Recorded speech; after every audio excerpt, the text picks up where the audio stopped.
IPO हो तो ऐसा, जी हाँ, आईपीओ बाज़ार में हालांकि इस समय थोड़ा सा ठंडापन है, कोई आईपीओ है नहीं, लेकिन हर्ष जो है अपनी रिसर्च में लगे रहते हैं और उन्होंने कुछ नए आंकड़े निकाल के लाए हैं। पिछली बार हमने जब आईपीओ बाज़ार में कोई हलचल नहीं थी तो हमने बात आपसे की थी कि इस तरह के बाज़ार में जब बाज़ार भी ठंडा पड़ा है, बाज़ार में पिटाई हो रही है, कौन से आईपीओ ऐसे रहे जो लिस्टिंग गिन के बाद भी अच्छे रिटर्न दे रहे हैं। अब हम आज कुछ एक ऐसे शेयरों को लेकर के आए हैं जो कि अपने आईपीओ प्राइस से इस समय आप नीचे चल रहे हैं, जहां पर दबाव देखने को मिल रहा है। हर्ष, बताइए क्या कुछ कह रहे हैं आंकड़े, और काफ़ी अच्छी रिसर्च निकाली आपने। Thank you sir, thank you so much. और हम लोग इस बार करीब 10 स्टॉक रिसर्च चुने हैं जो आईपीओ जो थे अक्टूबर से लेके अब तक लिस्टिंग होती हुई दिखी है, और ये अपने ऑल टाइम हाई पे गए। बहुत ज़्यादा बस था इनका, लेकिन उसके बाद से ऑल टाइम हाई से कितना नीचे आए हैं वो हम लोग आपको आंकड़ों के जरिए बताते हैं। दो दो करके प्लेट्स हम लोग एक बार आपको दिखाएंगे। देखिए, तो पहला स्टॉक यहाँ पे मोबीक्विक है। हम लोग सब जानते हैं डिजिटल बैंकिंग प्लेटफॉर्म है, यहाँ पर सर्विसेज देता है मर्चेंट और यहाँ पे कस्टमर को। इसका ऑल टाइम हाई था 698 रुपीज़। अब देखिए वहाँ से 55% ये नीचे आ चुका है, काफ़ी गिरावट देखने को मिली है, मतलब आधे से ज़्यादा कीमत इसकी नीचे जा चुकी है। डैम कैपिटल की बात करें, ये भी बैंकिंग फाइनेंशियल से जुड़ी सर्विसेज देता है। 457 रुपये इसका ऑल टाइम हाई था। ऑल टाइम हाई से 46% नीचे आ चुका है। आज ही के आंकड़े हैं, आज ही हम लोगों ने निकाले, तो ये आज के आंकड़े। उसके अलावा हम आगे बढ़ते हैं और कौन से स्टॉक्स हैं। अब ये देखिए आपके सामने स्विगी की बात करें, यहाँ पे न्यू एज टेक कंपनी है, यहाँ पर 617 इसका हाई गया। इसको लेकर भी काफ़ी बस क्रिएट था उस समय जब इसका आईपीओ आ रहा था। 40% ये नीचे जा चुका है अपने ऑल टाइम हाई से। यहाँ पे वारी एनर्जीज, ईवी जो सोलर ईवी मॉड्यूल होता है उसकी मैन्युफैक्चरिंग का काफ़ी दिग्गज प्लेयर है ये।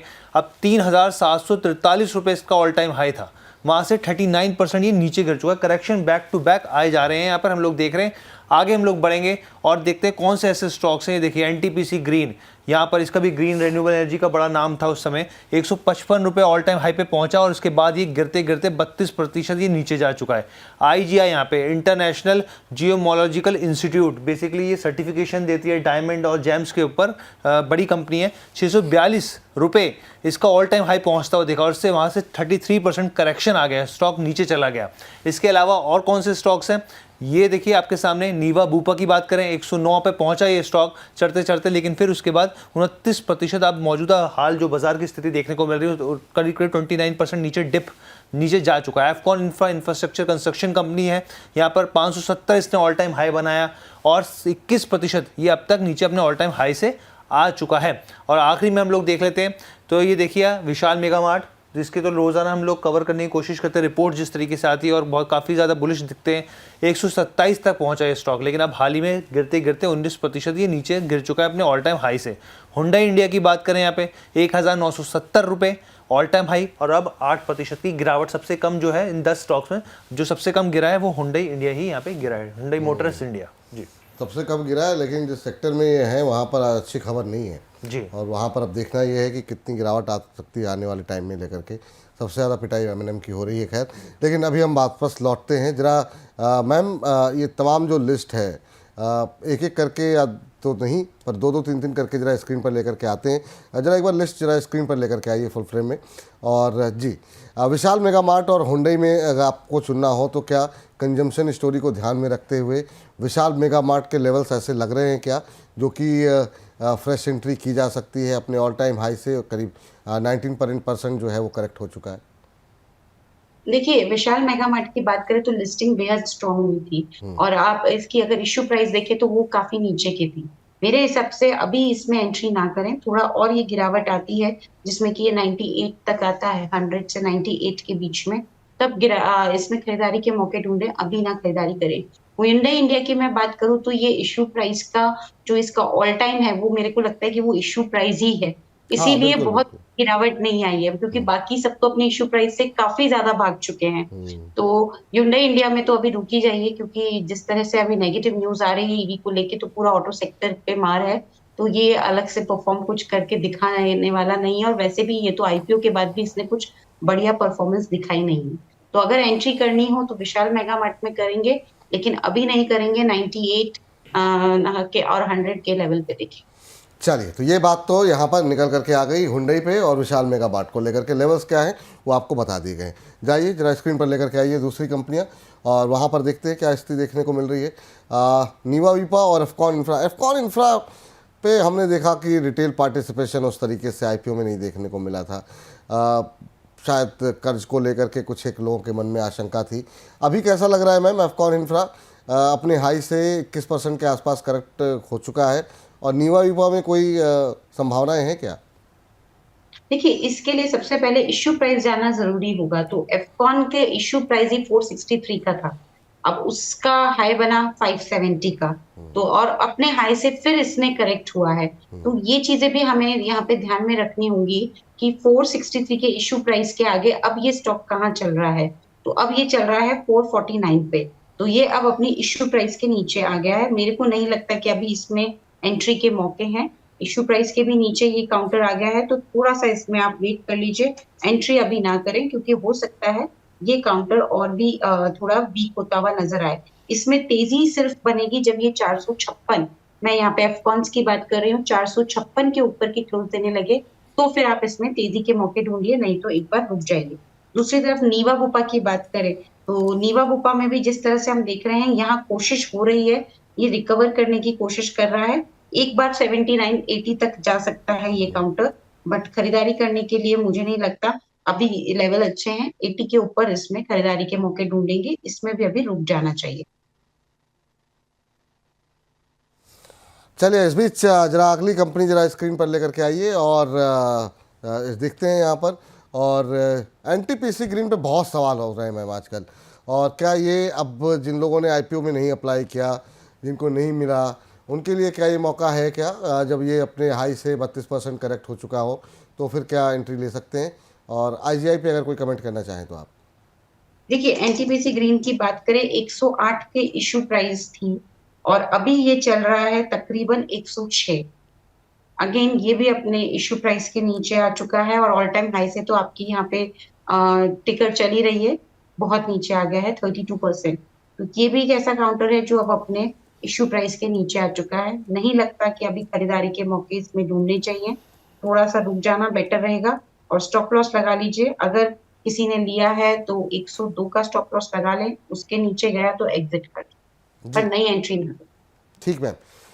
इस बीच हमारे एक दर्शकों की टिप्पणियाँ भी लगातार आ रही है, और हमारे एक दर्शक नाराज़गी जाहिर कर रहे हैं कि आप ने अभी तक मेरा कोई सवाल नहीं लिया है। आदित्य प्रणब जी हैं, कह रहे हैं पिछले 30 मिनट से डेंटा वाटर इंफ्रा पर सवाल पूछ रहा हूँ, आपने मेरा सवाल नहीं लिया, आपसे ये एक्सपेक्ट नहीं था विपुल सर। सर, अब सवाल लगातार ही ले रहे हैं, लेकिन ठीक है, ये सवाल हमने सोचा था कि शायद आईपीओ सेगमेंट में हम लोग ले लेंगे, तो अभी डिस्कस कर लेते हैं। डेंटा वाटर अभी हाल की लिस्टिंग है, उस पर बातचीत हो जाएगी। आप कार्यक्रम में बने रहिए। इतनी सारी इमोजी आपने नाराज़गी वाली जाहिर कर दी, बीपी मत बढ़ाइए, सवाल का उत्तर मिल जाएगा अभी। बाकी जो कंपनियां हैं वो जरा हम स्क्रीन पर लेके आ जाते हैं। अगली जो बाकी का जो जोड़ा है दो कंपनियों का, उनमें से जरा लेकर के आते हैं। मैम, ये दोनों ही कंपनियां बहुत ज़्यादा जो है हमारे पास सवाल आते हैं, स्विगी और वारी एनर्जी। स्विगी पे भी हायर लेवल से ये अपना 40% के आसपास का करेक्शन आ गया। वारी एनर्जीज़ पे भी काफ़ी अच्छा खासा कनेक्शन देखने को मिला, ख़ास तौर से जब से ट्रम्प साहब आए और वहाँ पर रिन्यूएबल एनर्जी को लेकर के इन्होंने जो बोला है।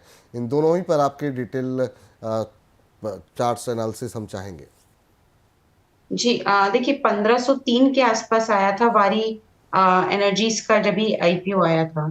उसके अगेंस्ट में अभी भी 2263 रुपए चल रहा है। आईपीओ प्राइस में मेंटेन किया है, पर नई खरीदारी के लिए एक बार 2300 के ऊपर जाए तब इसमें मौके ढूंढिए, अभी ना ढूंढे वारी एनर्जीज में खरीदारी के मौके। दूसरी तरफ अगर हम स्विगी की बात करें तो स्विगी में जिस तरह के अभी मोमेंटम बना हुआ है, वीक ही लग रहा है ये काउंटर, इसमें भी अभी खरीदारी की सलाह नहीं है। नीचे में जिन्होंने लिया है वो 320 का एक स्टॉप लॉस लगा लें, बाकी नई खरीदारी की सलाह इस काउंटर पे भी नहीं। स्विगी और वारी एनर्जीज को लेकर के चलिए आखिरी के जो दो कंपनियां हैं उसको जरा स्क्रीन पर लेकर के आ जाइए, और वहां पर देखते हैं मोबीक्विक और डैम कैपिटल। डैम कैपिटल पे भी आज काफ़ी सारे सवाल हमारे पास आ रहे थे। 46% डाउन है अपने हाई से, मोबीक्विक 55% डाउन है। क्या लग रहा है मैम, कोई फ्रेश एंट्री लायक है? देखिए, 283 पे आया था डैम कैपिटल का आईपीओ, और उसके सामने अभी अगर हम देखें तो ये चल रहा है 246, वीक है ये काउंटर, अभी भी वीक है। इसमें मेरे को लगता है 238 के नीचे गया तो और गिरावट आ जाएगी। ये भी काउंटर ऐसा है जो कि खरीदारी की सलाह इसमें भी नहीं रहेगी। और दूसरा मूवी यहाँ पे जो विक्की अगर हम बात करें तो मूवी इसमें भी मेरे हिसाब से अभी रुक जाना चाहिए। ये भी कुछ खास लग नहीं रहा आईपीओ के हिसाब से तो अच्छा रहा है, लेकिन अभी के हिसाब से ये ठीक नहीं है। और इसमें भी 310 का स्तर टूटा तो और ज्यादा वीक होता हुआ नजर आएगा ये काउंटर। तो दोनों ही काउंटर में अभी ना लगाने की सलाह है। चलिए, तो ये वो तमाम शेयर थे जिसपे के बारे में जो भी हाल की लिस्टिंग है हमने आपको डिटेल में बता दिया, किस में आप एंट्री ले सकते हैं, किस में नहीं ले सकते हैं। लेकिन हम चाहेंगे मैम कि एक टिप्पणी आप कर दीजिए। बहुत सारी इमोजी आदित्य सिंह ने भेजी हुई है डेंटा वाटर एंड इंफ्रा को लेकर के कि क्या करना चाहिए अभी। इन्होंने अपने जितना आपने इमोजीज भेजी उतने पे अपना भी बताए थे कि आपने कब लिए, किस भाव पर लिए, क्या आईपीओ में मिला था। थोड़ी सी डिटेल भेजे तो ज़्यादा बेहतर रहता। कह रहे हैं कि सर इमोजीज नहीं देते हैं तो आप सवाल नहीं लेते। अब ये नया आरोप आ गया हमारे ऊपर। चलिए कोई बात नहीं आदित्य जी। मैम बताइए मैम। देखिए, सबसे पहले ये समझना जरूरी है कि डेल्टा वाटर का आईपीओ जो आया था वो 294 पे था और अभी ये चल रहा है 353। यानी कि अगर इन्होंने आईपीओ के टाइम के लिए हुए हैं तो उस केस में थोड़ा मुनाफा वसूली जरूर करिए। ये सलाह रहेगी। लेकिन अब अगर आईपीओ के वक्त के नहीं है और ऊपरी स्तर पे भी लिए हैं तो आज के दिन में इसने अपना सबसे बड़ा हाई बनाया है 377 का। तो क्योंकि हमको कॉस्ट प्राइस नहीं पता तो हम एक जस्ट अजम्पशंस कर रहे हैं कि इनके क्या क्या यहाँ पे केसेस हो सकते हैं। या तो आईपीओ पे लिए हैं तो पार्शियली प्रॉफिट बुक करके निकलिए, या फिर आज के ऊपरी स्तरों पे लिए हैं जो कि 377 का है तो होल्ड करिए, और उससे पहले का अभी भी लिए हैं तो भी होल्ड कर सकते हैं इस काउंटर को। ठीक, एक आईपीओ को लेकर के एक और सवाल है, अपर सर्किट जी ने भेजा है। कह रहे हैं कि सर जी स्टैलिन फ्लोरो में अच्छा करेक्शन हुआ है, क्या हम इसमें अब फ्रेश एंट्री ले सकते हैं? क्या ये मैम आपने देखा क्या ये हाल फिलहाल की कोई सर्जी स्टैलिन फ्लोरो, क्या ये एसबी में था या किस में था मुझे पता नहीं। देखिए जी जी, मेरे हिसाब से ये एसएमई में रहा होगा जी जी। क्योंकि मेन बोर्ड में तो ऐसा कोई आईपीओ नहीं था। तो एसएमई मैम कवर नहीं करती हैं सर, तो मतलब कवर करती हैं, वो इस पर टिप्पणी नहीं करती पब्लिकली। तो इसका प्रश्न का उत्तर जो है वो हम आपको नहीं दे पाएंगे अपर सर्किट जी। तो ये आपके लिए राय है। टाटा स्टील पे एक टिप्पणी मैम और कर दीजिए। बहुत लोग कह रहे हैं कि आज की रिकवरी में क्या प्रॉफिट बुक करके निकल जाएं। बहुत लोगों ने 125 136 पे एंट्री ली हुई है। आपकी टिप्पणी क्या होगी मैम? जी विपुल जी, फिर से सवाल दोहरा दे। टाटा स्टील पे जी। जी जी, हाँ, एग्जिट कहाँ करना टाटा चाहिए स्टील। जी? जी बिल्कुल। मैं जरा स्टैलिन फ्लोरो के आईपीओ को थोड़ा अच्छा वहां कोई पे। बात नहीं मैम, कोई बात नहीं। अब आप जी, क्योंकि आप अक्सर हाँ, कहती हैं कि आप समी को नहीं बोलना चाहती नहीं हैं। एसएमई का है कि नहीं, मैं बस वही कंफर्म कर रही थी तो मेरा ध्यान उधर ही था। हाँ ये हाँ। बिल्कुल एसएमई का ही लगता है क्योंकि मेन बोर्ड पे तो नहीं आया ये आईपीओ, और अभी 2 जनवरी 2025 का आईपीओ है, 90 रुपए की प्राइस पे आया था। ठीक है, टाटा स्टील की बात करें, अच्छा लगता है ये काउंटर। इसमें होल्ड करने की सलाह रहेगी। अब जो टारगेट हमको देखने को मिल सकता है वो 150 के इनिशियल रहेंगे और उसके बाद नेक्स्ट 155 तक के लेवल्स देखने को। चलिए, तो ये उम्मीद करते हैं कि बहुत सारी आप लोगों की नाराज़गी और टिप्पणियां मैं झेलता रहूँगा, लेकिन समय का जो है अब समाप्ति की ओर बढ़ रहा है।